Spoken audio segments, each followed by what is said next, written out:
Okay, okay. Yes, good morning, students. Beta, as you know that our EHSS 2 is going on, so we are revise our EHSS syllabus. Now we are revise our lesson Mia Nazuri. Lesson 2 है बेटा ये आपका, जो आपका EHSSM में आएगा।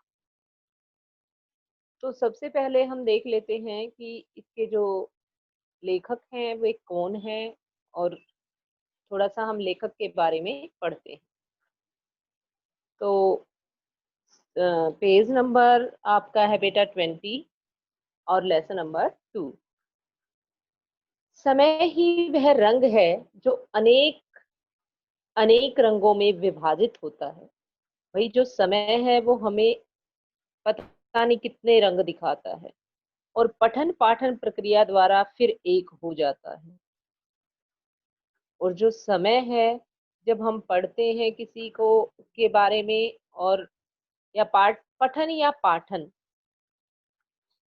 की प्रक्रिया के द्वारा जो समय है वो हमें फिर एक हो जाता है, वैसे वो हमें अलग अलग रंग दिखाता है। तो लेखिका है बेटा कृष्णा सोबती। तो कृष्णा सोबती का जन्म जो है सन 1925 में गुजरात में हुआ था।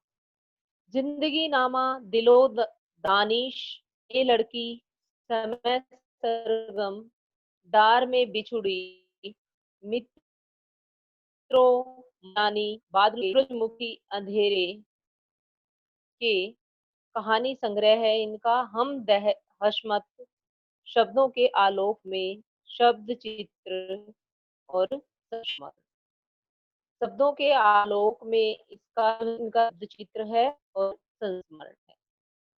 साहित्य अकादमी सम्मान मिल चुका है, हिंदी अकादमी का शलाका सम्मान इन्हें मिल चुका है, और साहित्य अकादमी की महत्तर सदस्यता सहित अनेक जो है राष्ट्रीय पुरस्कार जो है नेशनल लेवल के जो पुरस्कार हैं ये जीत चुकी है। हिंदी कथा साहित्य में कृष्णा सोबती का विशिष्ट पहचान है। वे मानती हैं कि कम लिखना विशिष्ट लिखना है। चाहे कम लिखो लेकिन विशिष्ट लिखो, विशेष, जिसमें कुछ अलग हो, हटके हो। यही कारण है कि उनके संयमित लेखन और साफ सुथरी रचनात्मकता ने अपना एक नित नया पाठक वर्ग बनाया है। यही कारण है कि वे कम लिखती हैं, संयमित हैं, संयम रखती हैं, लेकिन साफ और सुथरी जो है उनकी रचनाएं हैं। और यही कारण है कि जो प्रतिदिन पाठक वर्ग जो है वो उनका बढ़ता जा रहा है, यानी कि जो उनकी रचनाएं हैं वो बहुत सारे पाठक जो है पसंद कर रहे हैं। उनके कई उपन्यासों, लंबी कहानियों और संस्मरणों ने हिंदी के साहित्यिक संसार में अपने दीर्घजीवी उपस्थिति सुनिश्चित की है। कि उनकी जो है उनके कई उपन्यास हैं, लंबी कहानियां हैं, संस्मरण है, तो इनके कारण जो है वे काफी प्रसिद्ध हुई हैं। उन्होंने हिंदी साहित्य को कई ऐसे यादगार चरित्र दिए हैं जिन्हें अमर कहा जाता है, जैसे मित्रों, साई, अस्मद आदि। ये जो है उनकी कहानी के पात्र हैं। भारत पाकिस्तान पर जिन लेखकों ने हिंदी में कालजयी रचनाएं लिखी, उनमें कृष्णा श्री का नाम जो है वो पहली लाइन में है। कतार क्या होती है बेटा? लाइन। तो कहते हैं कि जिन भी लेखकों ने, कवियों ने भारत और पाकिस्तान से रिलेटेड रचनाएं लिखी हैं, तो उनमें जो है कृष्णा शोभती का नाम भी फर्स्ट लाइन में है। यह कहना उचित होगा कि यशपाल के झूठा सच, राही मासूम, रजा के आधा गांव और भीष्म सहानी के तमस के साथ साथ कृष्णा सोबती का जिंदगी नामा इस प्रसंग में एक विशिष्ट उपलब्धि है। देखिए बेटा क्या कहना चाह रहा है कि जिन लेखकों ने भारत और पाकिस्तान के बारे में लिखा है, तो उसमें जो है भारत और पाकिस्तान के बारे में जहाँ लिखा गया है, उनमें जो प्रसिद्ध है वो है यशपाल का झूठा सच, राही मासूम, ये है पाल। रचनाएँ हैं झूठा सच, राही मासूम जो पाकिस्तान के बारे में भारत और पाकिस्तान के बारे में लिखी गई हैं और रज़ा राही मासूम रज़ा के आधा गाँव राही मासूम रज़ा का जो रचना है वो है आधा गाँव। देखिए यशपाल का झूठा सच, राही मासूम रज़ा की जो रचना है वो है आधा गाँव और भीष्म साहनी की जो रचना है तमस, ये सारी भारत और पाकिस्तान के बारे में लिखी गई हैं। तो इसी के अकॉर्डिंग जो है भारत और पाकिस्तान के बारे में जो कृष्णा सोबती की रचना है वो है ज़िंदगी नामा। फिर ध्यान से देख लें इसको यशपाल का झूठा सच जो भारत पाकिस्तान के बारे में है रचना है राही मासूम रजा के का जो रचना है वो है आधा गांव और भीष्म साहनी की जो रचना है वो है तमस। इनमें जो है भारत और पाकिस्तान का वर्णन किया गया है विश्व सोफी की रचना है जिंदगी नामा। क्योंकि बेटा जो प्रश्न है आपके जैसा आपका टेस्ट पहले हुआ था गूगल फॉर्म में वैसे ही अब की बार होगा ये टेस्ट सिस्टम और 50 मार्क्स का होगा। तो कहीं से भी लिया है आपने बिल्कुल ध्यान से जो है कंप्लीट लेसन रीड करना है। संस्मरण के क्षेत्र में हम हसमत शीर्षक से उनकी कृति का विशिष्ट स्थान है। भाई संस्मरण के क्षेत्र में उनकी की जो है कृति है रचना है कृति मीन्स रचना ही होता है तो वह है हम हसमत शीर्षक है उसका संस्मरण का जिसमें अपने ही एक दूसरे व्यक्तित्व के रूप में उन्होंने हसमत नामक चरित्र का सृजन कर एक अद्भुत प्रयोग का उदाहरण दिया है। अपना ही एक दूसरा व्यक्तित्व दिखाया है उन्होंने हसमत के नाम से किसने कृष्णा सोबती ने। तो इसमें क्या है कि कृष्णा जी के भाषिक प्रयोग में भी विविधता है।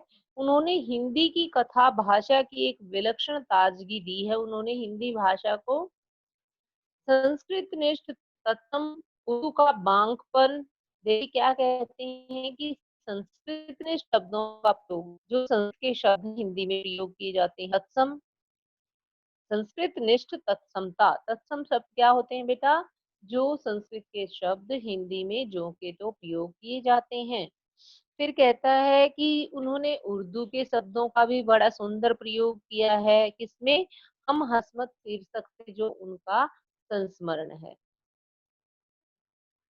पंजाबी की जिंदादली पंजाबी शब्दों के जिंदादल शब्दों का भी प्रयोग उन्होंने किया है।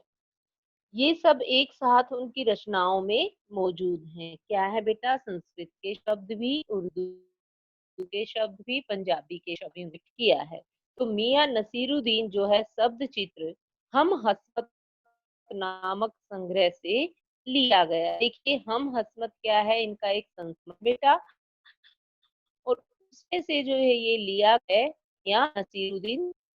इसमें खानदानी नानबाई मियां नसीरुद्दीन के व्यक्तित्व रुचियां रुचियां मीन्स इंटरेस्ट और स्वभाव का शब्द चित्र खींचा गया है। मियां नसीरुद्दीन अपने मसीहाई अंदाज से रोटी पकाने की कला और उसमें अपने खानदानी महारत को बताते हैं कि किस प्रकार जो है हमारे खानदान वाले टॉप पे थे इसमें रोटी पकाने की कला में। वे ऐसे इंसान का प्रतिनिधित्व करते हैं जो अपने पेशे को कला का दर्जा देते हैं और करके सीखने को असली हुनर मानते हैं। कि जो यहाँ पर नानबाई हैं मियां नसीरुद्दीन तो वो यहाँ पर किसका प्रतिनिधित्व कर रहे हैं कि जो अपने बिजनेस को ही एक आर्ट मानते हैं एक कला मानते हैं और करके सीखने को ही जो है वे असली हुनर मानते हैं कि करके सीखना जो है सबसे बड़ा हुनर है। अब हम लेसन स्टार्ट करते हैं बेटा। मियां नसीरुद्दीन और लेखिका है कृष्णा सोबती। साहबों उस दिन अपन मटिया महल की तरफ से न गुजर जाते तो राजनीति साहित्य और कला के हजारों हजार मसीहों के धूम धड़क्के में नानबाई के मसीहा मियां नसीरुद्दीन को कैसे तो पहचानते और कैसे उठाते लुत्फ उनकी मसीही अंदाज का। तो लेखिका कहती है, यदि हम मटिया महल के रास्ते से उस दिन ना गुजरते तो मियाँ नसीरुद्दीन से हमारी मुलाकात नहीं हुई कि किस प्रकार जो है वे बाइयों के मसीहा हैं। नानबाई क्या होते हैं बेटा? जो तरह की रोटी बनाते हैं और बेचते हैं, उनको कहा जाता है नानबाई। और जो मियाँ नसीरुद्दीन है, वो नानबाइयों के मसीहा के नाम से प्रसिद्ध हैं। तो कहती है लेखिका, यदि हम मटिया महल की तरफ से उस दिन, क्योंकि जो नानबाई का जो बिजनेस था, कारोबार था, वो कहाँ पर था? मटिया महल की तरफ।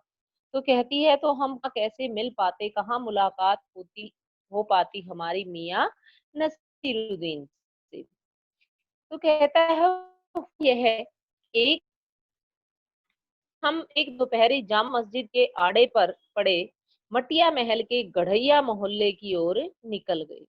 तो लेखिका बताती है कि एक बार क्या हुआ कि दोपहर के समय हम जामा मस्जिद के साइड से मटिया महल के गढ़ैया मोहल्ले से निकले। एक मामूली दुकान पर फटाफट आटे का ढेर से एक खिटकी।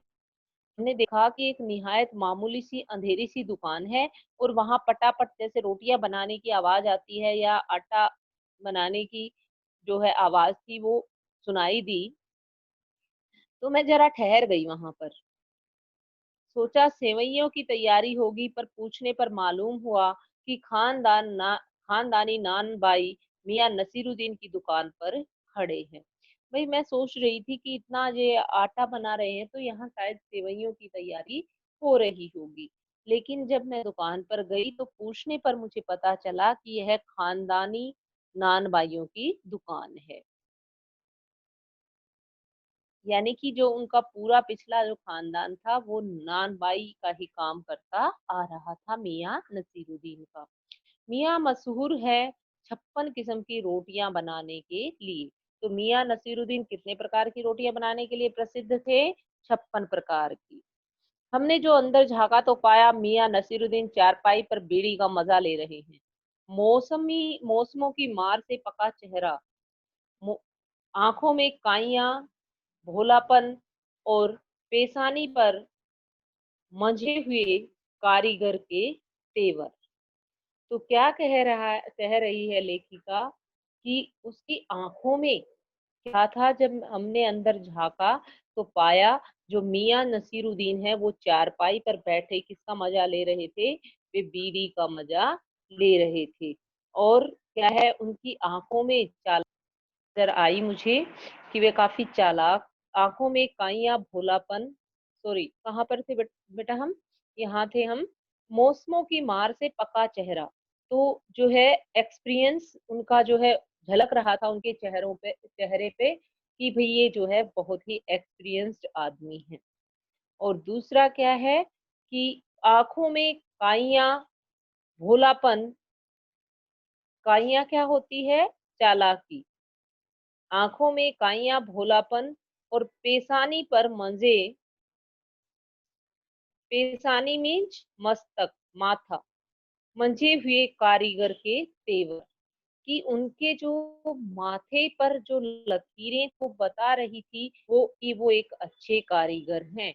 उनके जो अंदाज था वो ये दिखा रहा था, उनके जो तेवर थे वो दिखा रहे थे कि वो एक बहुत अच्छे मंझे हुए कारीगर हैं। मंझे हुए मीन्स एक्सपर्ट अपने काम में, बिल्कुल। तो कहता है कि आंखों में काइयां, भोलापन और उनकी आंखों में कुछ चालाकी सी भी नजर आ रही थी और कुछ भोलापन सा भी नजर आ रहा। और पेशानी, पेशानी मीन्स माथे पर मंजे हुए कारीगर के जो तेवर थे वो दिखाई दे रहे थे कि यह एक एक्सपर्ट जो है कारीगर है अपने काम में, ऐसा लग रहा था उनकी क्वालिटी को देखकर। हम समझ मियाँ ने नजर उठाई, फरमाइए। मियाँ ने सोचा, नसीरुद्दीन ने, कि हम ग्राहक हैं, हम खरीदना चाहते हैं। तो उन्होंने कहा, फरमाइए भाई, फरमाइए क्या चाहिए आपको? झिझक से कहा, आपसे कुछ एक सवाल पूछने थे, आपको वक्त हो तो? जी मैं आपसे कुछ पूछना चाहती हूँ, यदि आपके पास समय हो तो। मियाँ नसीरुद्दीन ने पंच हजारी अंदाज से सिर हिलाया। निकाल लेंगे वक़्त थोड़ा, पर यह तो कहिए आपको पूछना क्या है? तो कहता है मियाँ नसीरुद्दीन कि हम के लिए जो है वक़्त निकाल लेंगे, कहिए तो आपको क्या पूछना है? फिर क्या हुआ? मतलब बड़े तेवर के साथ उन्होंने बड़े पंच-हज़ारी अंदाज़ में अपने तेवर में ये बात कही, फिर घूमकर देखा और जोड़ा, "मियाँ कहीं अख़बार-नवीस तो नहीं हो? भई आप कहीं पत्रकार तो नहीं हो? अख़बार-नवीस क्या होता है बेटा? पत्रकार।" तो मियाँ नसीरुद्दीन उन्हें घूर कर देखता है और पूछा कि तुम पत्रकार तो नहीं हो? यह तो फौजियों की खुरापत है। हम तो अखबार बनाने वाले और अखबार पढ़ने वाले दोनों को ही निठल्ले समझते हैं।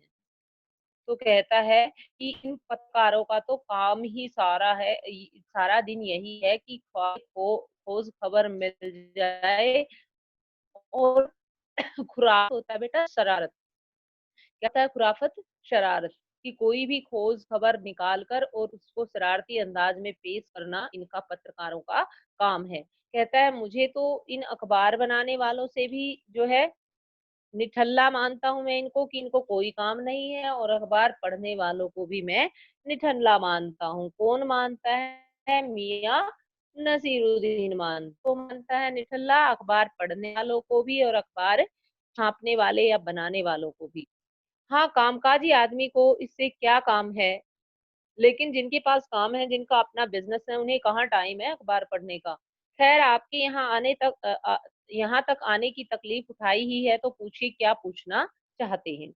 पूछना यह था कि किस्म-किस्म की रोटी पकाने का इल्म आप कहाँ से आपने हासिल किया? इल्म क्या? इल्म होता है बेटा ज्ञान, जानकारी, विद्या कि आपने ये जो इल्म है अनेक प्रकार की रोटियाँ बनाने का, तो ये कहाँ से प्राप्त किया? मियाँ नसीरुद्दीन ने आँखों के कंचे हम पर फेर दिए, फिर तरेर कर बोले, "क्या मतलब? पूछिए साहब, नानबाई इल्म लेने कहाँ और जाएगा? क्या नगीना साज के पास, क्या आईना साज के पास, क्या मनी मीना साज के पास या रफूगर रंगरेज या तेली तंबेली से सीखने जाएगा?" अभी क्या है? तरेर कर बोले, कौन? मियाँ नसीरुद्दीन, कि वो जो है बिल्कुल भड़क आवाज़ में बोले कि भई एक जो नानबाई है, वो रोटियाँ बनाने की शिक्षा लेने कहाँ जाएगा? क्या कोई नगीना साज के पास जाएगा? जो नगीना जुड़ते हैं जैसे अंगूठी वगैरह में, नग और मीना साज क्या होता है? जो मीनाकारी करते हैं। और रंगरेज कपड़ा रंगने वाले। तो कहता है क्या जो है इनकी शिक्षा लेने के लिए नानबाई जो है रोटी बनाने की शिक्षा लेने के लिए क्या नगीना साज के पास जाएगा या आईना साज के पास जाएगा या मीना साज के पास जाएगा? या फिर रंगरेज जो कपड़ा रंगते हैं या तेली तबेली के पास सीखने जाएगा ये काम? भई ये तो उनका खुद का जो है क्या है कि वे तो उनका तो खानदानी जो पेशा है वे स्वयं ही सीख जाते हैं, कहना ये चाहता है। कौन? मियाँ नसीरुद्दीन कि हमें नहीं कहीं भी जाने की ज़रूरत है, हम तो हमारा तो ये खानदानी पेशा है और हम ऐसे ही सीख जाते हैं। क्या फरमा दिया तो हमारा खानदानी पेशा ठहरा। हाँ, इल्म की बात पूछिए तो जो कुछ भी सीखा है अपने वालिद उस्ताद से ही सीखा है। कहता है कि यदि आपने पूछना है तो यह पूछिए। ये क्या बात पूछ ली आपने कि कहाँ से सीखा? वैसे मैंने जो कुछ भी सीखा अपने दादा-परदादा से सीखा है, यानी कि हमारे खानदान वालों से ही सीखा है। मतलब यह है कि हम घर से न निकले कि कोई पेशा अख्तियार करेंगे। जो अख्तियार करेंगे मतलब कोई भी बिज़नेस करेंगे। जो पेज नंबर 24 निकाल लेंगे बेटा आप। जो बाप दादा का हुनर था वही उनसे पाया और वालिद मरहूम के उठ जाने पर आप बैठे उन्हीं के किए पर। कहते हैं कि मैं जो है अपने वालिद होता है पिता, तो जब मेरे पिता जो है एक्सपायर हो गए वालिद, तो वालिद किसको कहा जाता है? पिता को। जब मेरे पिता मरहूम जो है उनका देहांत हो गया तो मैं उन्हीं की जगह पर आकर बैठ गया। आपके वालिद यानी कि आपके पिता। मियाँ नसीरुद्दीन की आंखें लम्हा भर को किसी भट्टी में गुम हो गई कि जैसे ही उन्होंने अपने वालिद का नाम लिया तो उनकी आंखें न जाने कहाँ भट्टी में ही गुम हो गई, यानी कि वो जब अपने पिता का नाम ले रहे थे तो वो भट्टी की तरफ देखने लगे। लगा गहरी सोच में है, फिर सिर हिलाया, क्या आंखों के आगे चेहरा जिंदा हो गया? हाँ, हमारे वालिद साहिब मशहूर थे, मियाँ बरकत शाही नानबाई गढ़िया वाले के नाम से, और उनके वालिद यानी कि हमारे दादा साहिब थे आला नानबाई मियाँ कल्लन। यानी कि जो मियाँ नसीरुद्दीन है उनके दादा का नाम था मियाँ कल्लन, और उनके पिता का नाम था जो है बरकत शाही के नाम से जो है वे प्रसिद्ध थे। मियाँ नसीरुद्दीन के पिता का नाम था बरकत शाही और उनके दादा का नाम था मियाँ कल्लन। आपको इन दोनों में से किसी किसी की भी कोई नसीहत याद हो कि भाई किसी ने कोई नसीहत दी हो, कोई शिक्षा दी हो, वह आपको याद हो? नसीहत काहे की मियाँ, काम करने से आता है नसीहतों से नहीं। तो कहता है मियाँ नसीरुद्दीन कि काम जो है करने से आता है, नसीहत देने या लेने से नहीं। यानी कि जब हम काम को अपने हाथ से कर के देखते हैं तभी वह हमें आता है। सजेशन यदि हम लेते रहेंगे और देते रहेंगे तो हमें कोई भी जो काम है वो नहीं आ सकता। बजा फरमाया, तो कहती है लेखिका कि सही फरमाया आपने, सही कहा कि काम तो करने से ही आएगा। पर यह तो बताइए कि जब आप अपने हमने भट्टी की ओर इशारा किया, इस पर काम करने लगे तो वालिद साहब ने सीख के तौर पर कुछ तो कहा होगा। नसीरुद्दीन साहब ने जल्दी जल्दी दो तीन कश खींचे मतलब वो उस समय जो है बीड़ी पी रहे थे। फिर गला साफ किया और बड़े अंदाज से बोले, अगर आपको कुछ कहलवाना ही है तो बताएं, दिए देते हैं। आप जानो, जब बच्चा उस्ताज के यहाँ पढ़ने बैठता है तो उस्ताज कहता है कह अलिफ, बच्चा कहता है अलिफ, कह बे, बच्चा कहता है बे, कह जिम, बच्चा कहता है जिम। जैसे बेटा हमारे हिंदी में ए आ ई होते हैं, वैसे ही उर्दू भाषा में होते हैं अलिफ बे जिम। तो जैसे एक अध्यापक ए आ बच्चे को सिखाता है, तो मियाँ नसीरुद्दीन कहता है कि जैसे एक अध्यापक के पास बच्चा जाता है और वो उसको ए आ सिखाता है, ये उर्दू के ए आ है बेटा, अलिफ बे जिम। इस बीच उस्ताद जोर का एक हाथ सिर पर धरता है और शागिर्द चुपचाप परवान करता है। समझे साहब, एक तो पढ़ाई ऐसी और दूसरी बात बीच में छोड़ सामने से गुजरते मीर साहब को आवाज दे डाली, कहो भाई मीर साहब, सुबह ने आना हुआ पर क्यों? तो कहता है कि यदि जैसे एक अध्यापक शुरू से बच्चे को ए आ सिखाता है, तो वैसे ही जो है हम हमारी भी पढ़ाई जो है बिजनेस की जो है साथ साथ चलती रहती है। हम स्टार्टिंग से थोड़ा बहुत सीखते रहते हैं। मीर साहिब ने सिर हिलाया, मियाँ अभी लौट के आते हैं तो बतावेंगे। आप दूसरी पढ़ाई की बाबत कुछ कह रहे थे न? इस बार मियाँ मतलब ये बीच में किसी और से बात कर रहा है, कोई जा रहा था, मियाँ मीर साहिब वहां से जा रहे थे तो उनको बोल रहा है। फिर कहती है लेखिका कि आप पढ़ाई की बाबत कुछ कह रहे थे। इस बार मियाँ नसीरुद्दीन ने यूं सिर हिलाया कि सुकरात को, हाँ एक दूसरी पढ़ाई भी होती है, सुनिए। अगर बच्चे को भेजा मदरसे तो बच्चा न कच्ची में बैठा, न बैठा वह पक्की में, न दूसरी में। कच्ची मतलब नर्सरी, कच्ची पहली जैसे कहते हैं, फर्स्ट क्लास। न बैठा वह पहली क्लास में, पक्की मीन्स फर्स्ट क्लास। और दूसरी मीन सेकंड क्लास, कच्ची नर्सरी क्लास, पक्की फर्स्ट क्लास और दूसरी सेकंड क्लास। और जा बैठा तीसरी में। हम यह पूछेंगे कि उन तीनों जमातों का क्या हुआ। तो मियां नसीरुद्दीन लेखिका को बताता है कि मान लीजिए बच्चा मदरसे में स्कूल में पढ़ने भेजते हैं हम, ना वो नर्सरी में बैठा, ना वो फर्स्ट में बैठा, ना वो सेकंड में बैठा, और सीधा थर्ड क्लास में जाके बैठ जाता है। जमात क्या होती है बेटा? कक्षा। तो क्या हुआ उन तीन क्लासों का? तो वो तीन क्लास कहाँ से आएगा वो ज्ञान उसे? अपना ख्याल था कि मियां नसीरुद्दीन नानबाई अपनी बात का निचोड़ भी निकालेंगे, पर वह हम ही पर दागते रहे। हम सोच रहे थे कि ये डिसीजन देंगे, लेकिन वह अपनी बात हमारे ऊपर ही थोपते रहे। यह बात मेरी समझ के तो बाहर है। इस बार शाही नानबाई मियां कल्लन के पोते, तो मियां नसीरुद्दीन के दादाजी का क्या नाम बताया था? मियां कल्लन। तो मियां कल्लन का पोता कौन हुआ? मियां नसीरुद्दीन। अपने बचे खुचे दांतों से खिलखिला के हंस दिए, यानी कि कुछ दांत उनके थे और कुछ निकले हुए थे।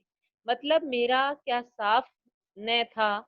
लो साहिबो, अभी साफ हुआ जाता है, जरा सी देर को मान लीजिए। हम बर्तन धोना न सीखते, भट्टी बनाना न सीखते, भट्टी को आंच देना न सीखते, तो क्या हम सीधे सीधे नानबाई का हुनर सीख जाते? अब जैसे देखिए वो अपनी बात को एक बच्चे की बात से कैसे जोड़ता है, कि जैसे उसने उदाहरण दिया है बेटा कि न बच्चा नर्सरी में जाए, न फर्स्ट में जाए, न सेकंड में जाए और सीधा थर्ड क्लास में जाकर बैठ जाए। उसी प्रकार यदि हम पहले बर्तनों को साफ करना न सीखें, भट्टी को, क्योंकि उनका ये प्रोसीजर है पूरा का पूरा नानबाइयों का रोटियां बनाने का, तो सबसे पहले तो हम बर्तन साफ करना सीखेंगे, फिर हम भट्टी बनाना सीखते हैं कि एक भट्टी कैसे बनाएं, और फिर भट्टी को आंच कैसे दे कि भट्टी जो है उसमें आग कैसे सुलगाई जाए। तो क्या हम सीधे सीधे, तो क्या सीधे हम रोटियां बनाने लग जाते यदि हम ये काम ना सीखते? मियां नसीरुद्दीन हमारी ओर कुछ ऐसे देखा कि उन्हें हमसे जवाब पाना हो, फिर बड़े ही मंजे अंदाज में कहा, कहने का मतलब है साहिब कि यह है कि तालीम की तालीम भी बड़ी चीज है। सिर हिलाया है साहिब माना। कि तालीम की तालीम क्या कहता है मियां नसीरुद्दीन? बड़े मंझे हुए अंदाज में, बड़े शाही अंदाज में कहता है कि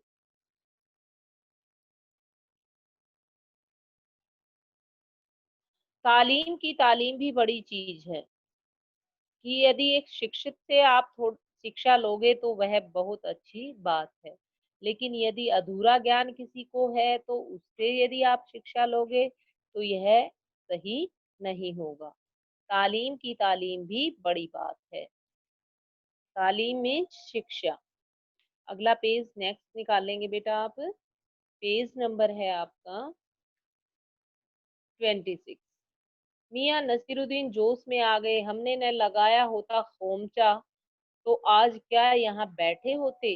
भैया हमने अपनी दुकान वगैरह न बनाई होती तो हम क्या यहाँ बैठ पाते? यदि हमें काम नहीं आता, यदि हमें नानबाई का काम नहीं आता तो क्या हम यहाँ बैठ पाते?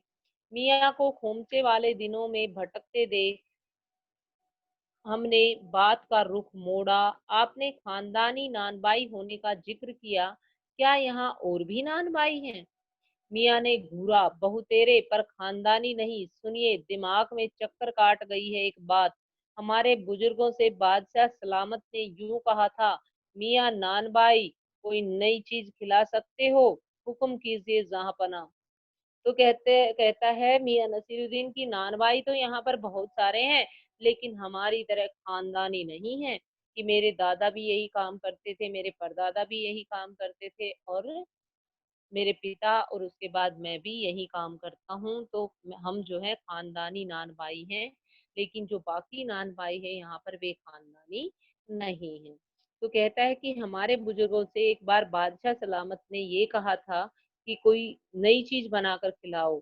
तो हमारे जो बुजुर्ग हैं उन्होंने कहा था जहाँ पनाह हुक्म कीजिए। बादशाह सलामत ने फरमाया था कोई ऐसी चीज बनाओ जो न आग से पके न पानी से बने। क्या उनसे बनी ऐसी चीज? क्यों न बनती साहिब, बनी और बादशाह सलामत ने खूब खाई और खूब सराही। लगा हमारा आना कुछ रंग लाया लाया चाहता है। बेसब्री से पूछा, वह पकवान क्या था? कोई खास ही चीज होगी फिर तो। मियाँ कुछ देर सोच में खोए रहे। सोचा पकवान पर रोशनी डालने को है कि नसीरुद्दीन साहिब बड़ी रुखाई से बोले, हम यह न बतावेंगे, बस आप इतना समझ लीजिए कि एक कहावत है न कि खानदानी नानबाई कुएं में भी रोटी पका सकता है। कहावत जब भी पढ़ी गई हो हमारे बुजुर्गों के कर्तव्य पर पूरी उतरती है। कहता है, मैं उस डिश के बारे में तो नहीं बता सकता जो न आग से पके और न पानी से बने, लेकिन हमारे जो है बुजुर्गों ने उसे बनाया और बादशाह ने उसे खूब सराहा भी। और कहता है कि खानदानी नानबाइयों के बारे में एक कहावत है कि खानदानी नानबाई जो है कुएं में भी रोटी पका सकता है। कहावत जब भी गढ़ी गई हो मीन्स बनाई गई हो, लेकिन जो कहावत है ये हमारे बुजुर्गों पर खरी उतरती है। मियाँ ने तरेरा, और क्या झूठी है आप ही बताइए।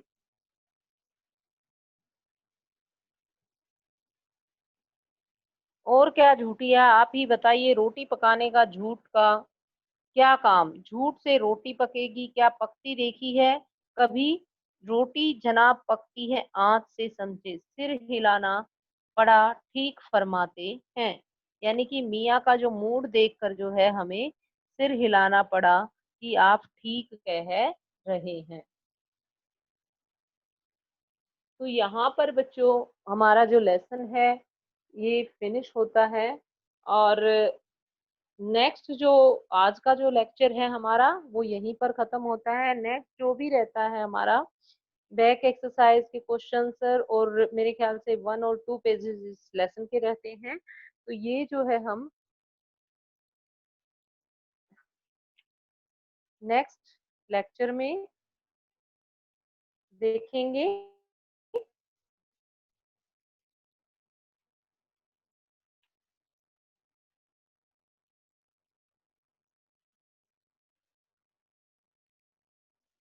Page number 27। अरे वह लोंडिया न आई रुमाली लेने, शाम को पा लीजो। इस बीच मियाँ ने किसी और को पुकार लिया। मियाँ रहमत इस वक्त किधर को? अरे वह लोंडिया न आई रुमाली लेने, शाम को मंगवा लीजो। मियाँ एक बात और आपको बताने की जहमत उठानी पड़ेगी। मियाँ ने एक और बीड़ी सुलगा ली थी, सो कुछ फुर्ती पा गए थे। पूछिए, अरे बात ही तो पूछिएगा, जान तो न लेवेंगे उसमें भी। अब क्या देर, 70 के हो चुके फिर, जैसे अपने से ही कहते हो। वालिद मरहूम तो कूच किए 80 पर, क्या मालूम हमें इतनी मोहलत। मिला था कि आपके बुजुर्गों ने शाही बावर्ची खाने में तो काम किया ही होगा। टोका, वह बात तो पहले हो चुकी न। हो तो चुकी साहिब, पर जानना था यह था कि दिल्ली के किस बादशाह के यहाँ आपके बुजुर्ग काम किया करते थे। तो कहता है कि हम खिसियाने हंसी हंसे तो काफी जो है जरा नजर लेते तो उसे वक्त से मिला लेते। वक्त से मिला लेते खूब, पर किसे मिलाते जनाब आप वक्त से? मियाँ हंसे जैसे हमारी खिल्ली उड़ा रहे हों, मजाक उड़ा रहे हों। वक्त से वक्त को किसी ने मिलाया है आज तक? खैर पूछिए, किसका नाम जानना चाहते हैं आप? दिल्ली के बादशाह का ही ना। उनका नाम कौन नहीं जानता जापना, बादशाह सलामत ही ने। कौन से बहादुर शाह जफर की? मियाँ ने खींच कर कहा। फिर अलट पलट के वही बात, लिख लीजिए बस यही नाम, बहादुर शाह जफर। आपको कौन बादशाह के नाम चिट्ठी तुक्का भेजना है कि डाक खाने वालों के लिए सही नाम पता ही जरूरी है। यानी कि मियाँ नसीरुद्दीन कहते हैं कि आप यही समझ लीजिए कि बहादुर शाह जफर के यहाँ मेरे जो है खानदान वाले काम करते थे, मेरे बुजुर्ग। आपको कौन सा चिट्ठी डालनी है, जो डाक खाने में सही एड्रेस चाहिए। हमें बिटर-बिटर अपनी तरफ देखते पाया, तो सिर हिला अपने कारीगर से बोले, "अरे! आओ बब्बन मियाँ, भट्ठी सुलगा दो, तो काम से निपटें।" यह बब्बन मियाँ कौन है साहिब? मियाँ ने रुखाई से जैसे फाँक ही काट दी हो, अपने कारीगर और कौन होंगे? मन में आया पूछ लें आपके बेटे-बेटियाँ हैं, पर मियाँ नसीरुद्दीन के चेहरे पर किसी दबे हुए अंधड़ के आसार देख यह मज़मून न छेड़ने का फैसला किया। इतना ही कहा, ये कारीगर लोग आपकी शागिर्दी करते हैं,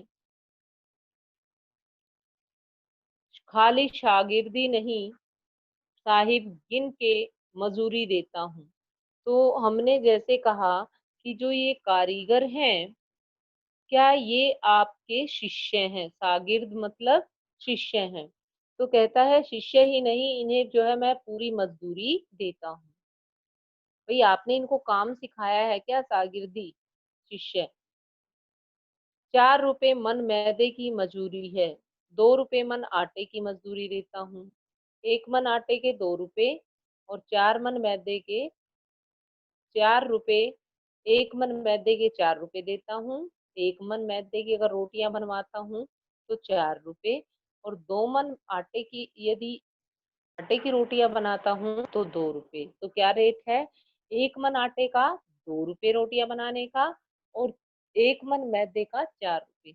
ज़्यादातर भट्टी पर कौन-सी रोटियाँ पका करती हैं?